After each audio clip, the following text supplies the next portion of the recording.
मी आज बनवणार बोंबलाची भाजी. एकदम छानपैकी असेल. तेल टाकलं. आता हा कांदा परतून घेते आणि बोंबील पण मी साफ करून घेतले, हे बघू शकता. आणि असे धुवून घेतले. आणि आता छानपैकी याचा मी थोडंसं असं हे ठेवून रस्सा ठेवून भाजी बनवणार आहे. छानपैकी तळत आहे. आणि आता हे धुतलेले बोंबील पण मी त्यामध्येच टाकून घेणार आहे आणि छानपैकी असे तळू देणार आहे. मी कांद्यामध्येच तळते कारण जास्त वास येत नाही म्हणून, त्याच्यामुळे घरामध्ये पण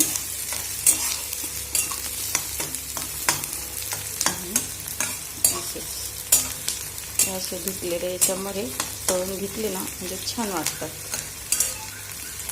आणि वास पण येत नाही त्याचा.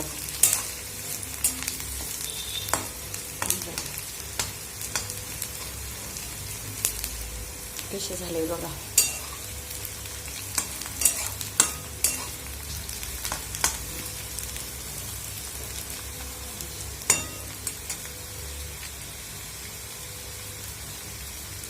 आता मी यात टाकणार आहे टमाटा.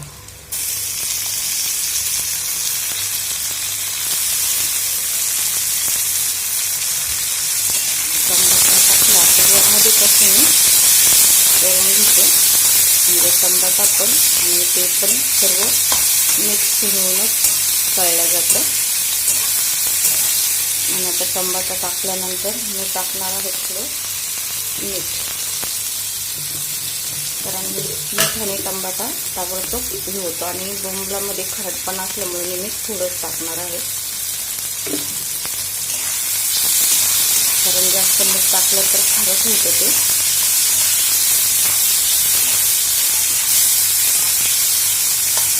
आता थोडं मी याच्यावरती 5 मिनिटं झाकण ठेवणार आहे.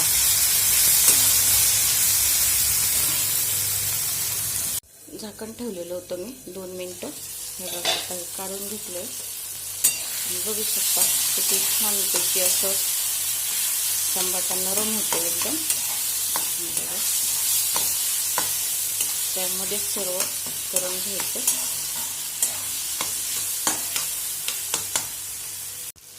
आणि यामध्ये मी आता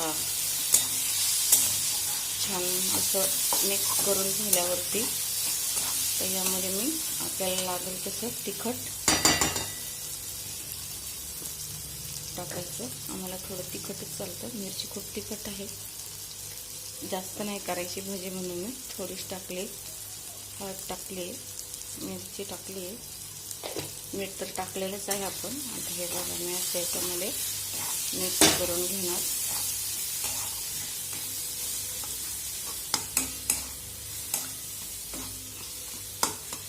सांगा कोणाकोणाच्या तोंडाला पाणी आलं चटणी बघून?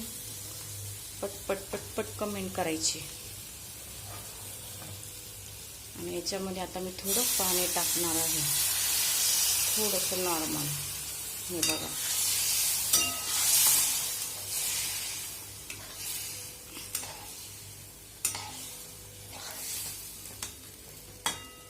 तर हे इतकंच हे करणार आहे.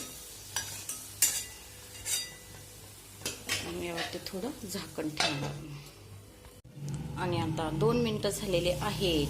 हे बघू शकता आपण किती छान झालेली आहे बघा चटणी आपली बोंबलाची. खूप छान अशी बघू शकता. हे बघा जवळून दाखवते.